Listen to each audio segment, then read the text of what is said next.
എന്റെ കർത്താവേ ഇന്നത്തെ ദിവസം പോക്കാണ് കേട്ടോ. സെപ്റ്റി ടാങ്കിൽ അപ്പൊ ഈ കൊണയുടെ കഴിഞ്ഞ് നമ്മുടെ വേറെ കൊണയുടെ ഉണ്ട്, അതും കൂടി കാണും. പച്ച വീട്ടിൽ പ്രശ്നേഷ് എന്നുള്ള പേര്. അപ്പൊ ആ പേര് ശരിക്കും നിങ്ങൾക്ക് എപ്പോഴെങ്കിലും ഒരു അനുഗ്രഹമായിട്ട് തോന്നിയിട്ടുണ്ടോ? അയ്യോ ഓർമ്മിപ്പിക്കല്ലേ പൊന്നെ. അതൊന്നും സാരമില്ല, ഇവൻ ഇതൊക്കെ പറയുവാ.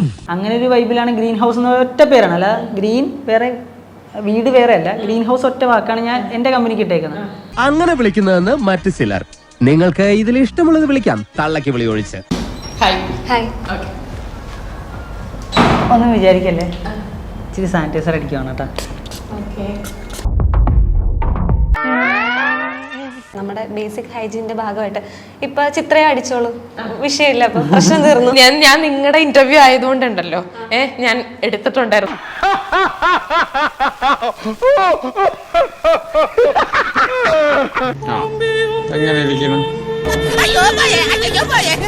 പ്രശ്നേഷിന് വേറെ പ്രശ്നങ്ങളും കാര്യങ്ങളൊന്നും വരരുതെന്ന് എനിക്കും ആഗ്രഹമുണ്ട്. അപ്പൊ അതുകൊണ്ട് ഞാനും സാനിറ്റൈസ് ചെയ്യാണ്. ഓക്കെ, വേണ്ടായിരുന്നു. സസ്പെൻസ് അറിയാൻ നടക്കും. ഈ ഫയൽ നോക്കിയേ, ഇത് മുഴുവൻ ഇവരെ കുറിച്ചുള്ള പരാതികളാ. നമ്മുടെ കാശ് വാങ്ങിച്ചിട്ട് നമുക്കെന്തോ ഔദാര്യം ചെയ്തു തരുന്ന പോലെ ആയിരുന്നു ഇവിടുത്തെ റിസപ്ഷനിസ്റ്റിന്റെ ബിഹേവിയർ. എന്താ അമ്മയുടെ പേര്? എന്റെ പേര് ജാനു, ഇതെന്റെ കെട്ടിയൻ രാമേട്ടൻ. കപ്പിൾസാ. എല്ലാ ഫോണുകളും അങ്ങനെ നമ്മൾ ചെയ്യുമായിരുന്നു കേട്ടാ.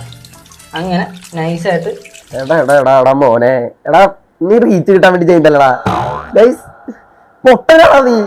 ഫോൺ പതപ്പിച്ചു, എന്നിട്ട് വെള്ളം വെച്ച് തന്നെ തുടച്ച് കളയാം. ഐഫോൺ ആണെങ്കിൽ നമുക്ക് കഴുകിയെടുക്കാൻ കുഴപ്പമില്ല.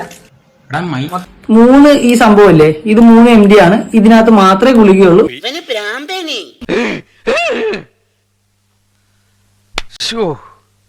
ഫ്രണ്ട് ഫുൾ എടുത്തിട്ടുണ്ട്. അതുപോലെ തന്നെ അപ്പുറയും ഇപ്പുറയും കിടക്കുന്ന വണ്ടികളുടെ നമ്പർ പ്ലേറ്റും കൂടെ എടുത്ത് വെച്ചേക്കാം. ഇല്ലാത്ത കാര്യങ്ങൾ ഉണ്ടാക്കി പറയുന്നത് ലോ കോളേജിലെ ഒരു ഫാഷനാ. നമ്മള് ഇവിടെ ഇല്ലാത്ത സമയത്ത് ഇവര് ഫ്രണ്ടോ ബാക്കോ ഒക്കെ എടുക്കുമ്പോൾ നമുക്കൊന്നും തട്ടൊന്നും കിട്ടിക്കഴിഞ്ഞാൽ നമ്മുടെ ഒരു തെളിവ് വേണം. തന്റെ വണ്ടിയെ റോഡ് കണ്ട ഓക്കാനിക്ക്. പെട്രോളിന് വില കൂടിയപ്പോ പാം ഓയിൽ ഒഴിച്ച് വണ്ടി ഓടിച്ചവനല്ലടോ താൻ. ഇവിടെ തൊട്ടടുത്ത് അങ്ങനെ CCTV ഒന്നും കാണുന്നില്ല. അപ്പൊ അതുകൊണ്ട് ചെറിയ ചെറിയ മൈനർ സ്ക്രാച്ചസ് വന്നാലും നമുക്ക് പറയാൻ പറ്റണം എന്റെ വണ്ടി ഇവിടെ കൊണ്ടിട്ടപ്പം ഫുൾ സെറ്റ് ആയിരുന്നു. ബാക്കി നിങ്ങളുടെ ഉത്തരവാദിത്വം. എടാ തെണ്ടി, നിന്റെ വണ്ടി വല്ല സിനിമാക്കാർക്കും കൊണ്ടുകൂടെ. അവര് വല്ല നായകനെയോ വില്ലനെയോ ഇരുത്തി കൊക്കയിൽ തള്ളിക്കൊള്ളൂ, അല്ലെങ്കിൽ അമിട്ട് വെച്ച് പൊട്ടിച്ചോളൂ. രാവിലെ പല്ലൊക്കെ തേച്ചിട്ട് ഒരു മോർണിംഗ് കോഫി എല്ലാം കുടിക്കുന്നത്, അല്ലെ ചായ കുടിക്കുന്നത് നിങ്ങൾ തെറ്റായിട്ടാണ് ചെയ്യുന്നതെന്ന് ഞാൻ പറഞ്ഞു കഴിഞ്ഞാൽ അടിച്ച് നിന്റെ 32 പല്ലും കളഞ്ഞു കൊന്ന് കായൽ താഴ്ത്തും. നമ്മള് വെളിയിൽ നിന്ന് എന്ത് കഴിച്ചാലും, അതിപ്പം ഊണിനകത്ത് വരുന്ന കറിയാണെങ്കിൽ പോലും ഇതിനകത്ത് ഉപയോഗിക്കുന്ന എണ്ണ ഒരു കാരണവശാലും എണ്ണയല്ല, അത് മുഴുവനും പെട്രോളിയം പ്രോഡക്റ്റ് ആണെന്ന് വർക്ക്ഔട്ട് ചെയ്ത് കഴിഞ്ഞാൽ ബേൺ ചെയ്ത് കളയാവുന്ന സാധനമൊന്നുമല്ല. കുത്തകുത്തില്ലേ പണ്ടാരാണ്ടോ പറഞ്ഞ പോലെയാ നിന്റെ കാര്യം. എന്തിനാണപ്പാ എന്നെ തല്ലണ? ഞാൻ ഏതായാലും ഗുണം പിടിക്കില്ല. ഇനി എന്റെ മേളിൽ നിന്ന് കുറച്ച് സാധനങ്ങൾ കിട്ടിയായിരുന്നു. കുറച്ച് ഓറഞ്ച് വലി, അതുപോലെ തന്നെ ഉണങ്ങിയ ഒരു റംബൂട്ടാനും ഉണ്ടാ കിട്ടി. ഉപ്പിലിട്ട് വെക്കാം. ജസ്റ്റ് കുട്ടികൾ വല്ലതും കളിച്ചപ്പോഴത്തേക്ക് മേളിൽ എത്തിയിട്ടുള്ളതാവാം. ഇതിന്റെ പേരിൽ നമ്മുടെ കസ്റ്റമർ ആരും കുറ്റം പറയാനായിട്ട് വരണ്ട. ആലപ്പുഴ ട്രെൻഡ്സ്, ആലപ്പുഴ ടൗണിൽ തന്നെയുള്ള ട്രെൻഡ്സിന്റെ കാര്യമാണ്. നിനക്ക് റോങ് ആയിട്ട് തോന്നിയായിരുന്നു? മോശമായിട്ട് തോന്നിയായിരുന്നു. മതി. ഇനി ഒരു അക്ഷരം പറയണ്ട. എന്റെ സിയേടി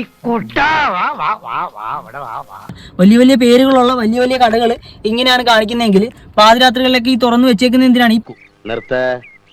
അങ്ങനെ വളഞ്ഞ വഴി കൂടി കാര്യം നേടുന്ന സ്വഭാവം നമ്പ്യാർക്കില്ല. ബെഡിന്റെ സൈഡ് ഉണ്ടല്ലോ, ഇവിടെ ഇങ്ങനെ ഒരു കൗച്ച് പോലെ സാധനം ഉണ്ടായിരുന്നു. അത് ഇൻബിൽട്ട് ആയിട്ട് തന്നെ, പക്ഷെ അതിന്റെ ഗ്രൂവ്സിനിടയിൽ നല്ല രീതിയിൽ പൊടി പിടിച്ചിട്ട് സീനായിട്ടുണ്ട്. അതെനിക്ക് ഇഷ്ടമില്ല. ഞാൻ തെറ്റാണോ?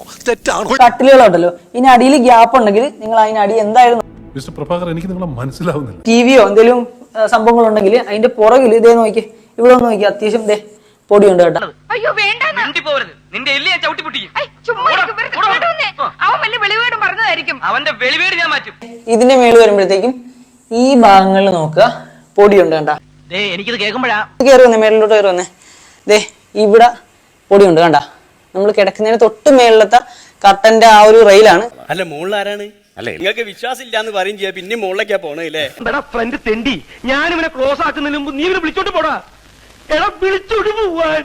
അതുപോലെ ബെഡിന്റെ മേളിൽ കാണുന്ന ലൈറ്റ് കണ്ടില്ലേ, അത്യാവശ്യം നല്ല രീതിയിൽ അകത്തും പുറത്തും ഒക്കെ ആയിട്ട് അഴുക്കിരിപ്പോണ്ട്. ഈ ഒരു രീതിയിലാണ് നമുക്ക് റൂം തന്നിട്ടുള്ളത്. ഇവനെന്താ ഇങ്ങനെ? അപ്പൊ എങ്ങനെ പോണു വീഡിയോസും കാര്യങ്ങളും ഒക്കെ? ട്രോൾസും കാര്യങ്ങളൊക്കെ ഒരുപാട് നിങ്ങൾ കാണുന്നുണ്ടായിരിക്കും അല്ലേ? എപ്പോഴും flying or flying always up in the air. ആകാശത്തും താഴെ ഇറക്കിയിട്ട് വേണ്ട അഭ്യാസം കാണിക്കാൻ. അപ്പൊ നിങ്ങൾ രണ്ടുപേരും എങ്ങനെയാണ് കറക്റ്റ് ആയിട്ട് ഒരുമിച്ച് വന്നതെന്നുള്ളതാണ് ആളുകൾക്ക് പെട്ടെന്ന് വരും. ഞാനും വിചാരിച്ചു കറക്റ്റ് ആണല്ലോ, രണ്ടുപേരും നല്ല മാച്ചാണ്. അതൊരു ദുരന്ത ലവ് സ്റ്റോറിയാണ്. ലവ് സ്റ്റോറിയാ? അതെ. As long as we are not hurting anybody or we are not entering in to somebody else's private space. നിനക്ക് ഇംഗ്ലീഷ് അറിയോ? ഇംഗ്ലീഷിലൊരു ചൊല്ലുണ്ട്, an ass is but an ass though he carries gold. എന്ന് വെച്ചാൽ സ്വർണം ചുമന്നാലും കഴുത കഴുത തന്നെ. ഈ പറയുന്ന കാര്യങ്ങൾ എല്ലാവർക്കും ഒന്നും മനസ്സിലാവണമെന്നില്ല. എന്നെ പോലെ പണിയെടുത്ത് കുടുംബം നോക്കിക്കൊണ്ട് വാടകയ്ക്കും മണയത്തിനൊക്കെ നടക്കുന്ന ഇതിലൊക്കെ പാവപ്പെട്ടവർക്ക് മാത്രമേ ഈ പറയുന്ന കാര്യങ്ങൾ മനസ്സിലാവുള്ളൂ. അവിടെ ഒരു തുമ്പി വെറുതെ ഇരിക്കണ്ടേ, കല്ലെടുപ്പിച്ച്